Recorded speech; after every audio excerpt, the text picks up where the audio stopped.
point, just put your hand up. You've already been asked how many of you are teachers, but I'm going to ask you again because it was very, very quick. So, how many of you here are teachers? So, how many of you are current teachers in a school right now? Okay, great. And what about lecturers in the vocational area or in the university sector? Any lecturers here at all? Good. Welcome. Excellent.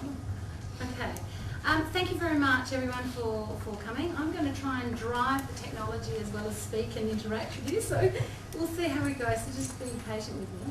My name's Ros Harley, and I'm Project Manager for International Teacher and Lecturer Recruitment in the Department of Education and Training in Western Australia. I work in an area called Education and Training International, and I'll just let you know in a little while what ETI, as we call it, what we do there.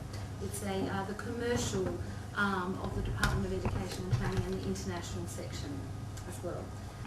So, let's see how we go with the technology. Okay, we've got the introductions, fantastic. I'm just going to go through the coverage in this presentation today. I'm going to let you know a little bit about the role of education and training, international ETI.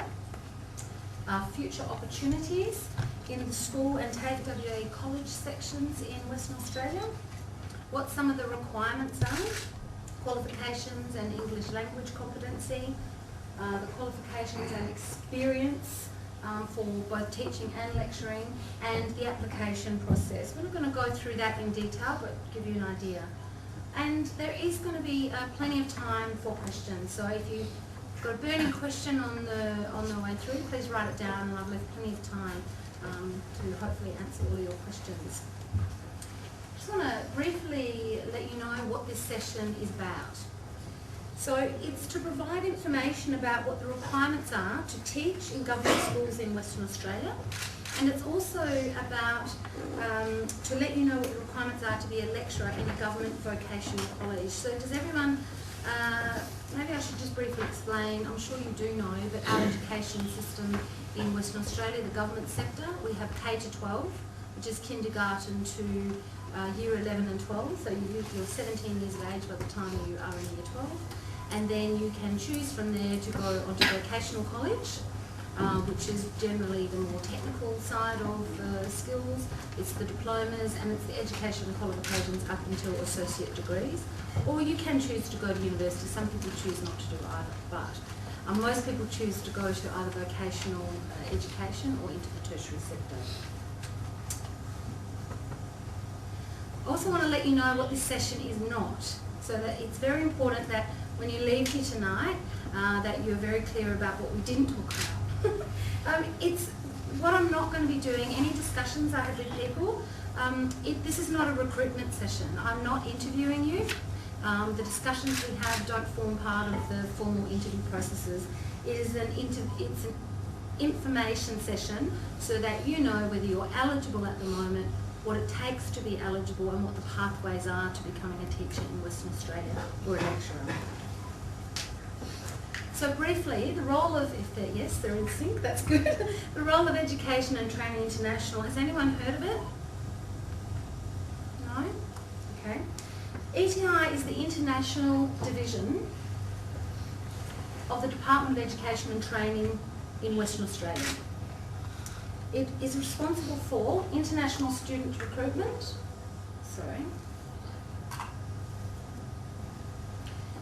ETI is responsible for international student recruitment. So any students from Malaysia, Singapore, actually in this region, Malaysia and Singapore are two of our biggest markets, and we have a huge number of students who come from Singapore to go into the senior colleges and to go into the vocational education sector, and also into high school and sometimes even into primary school. ETI manages all of that international student recruitment.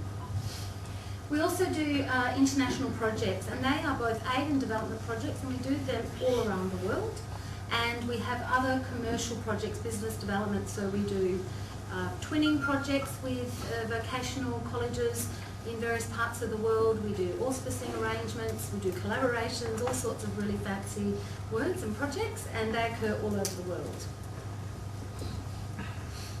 The department itself is a very large department. We have over 20,000 school teachers, over 700 work sites right across the state. WA is a very vast state, and I'll show you some pictures in a moment. And we have over 5,000 lecturers in vocational colleges located across the state. Most of those are full-time, many of them are also sessional lecturers. In terms of the support staff, a massive administration as well goes into managing the two sectors. We have thousands of people in curriculum and policy development. Much of our curriculum is sold overseas as well, and much of our policy we also implement in other government departments in other parts of the world through our business developments. Who was that? Is that somebody's phone? Sorry. Okay. We also have thousands of staff in across facilities management, as you can imagine, with all those work sites, general administration, teachers, registrars, laboratory technicians, a whole range of people like that, and many, many education assistants and ancillary staff as well.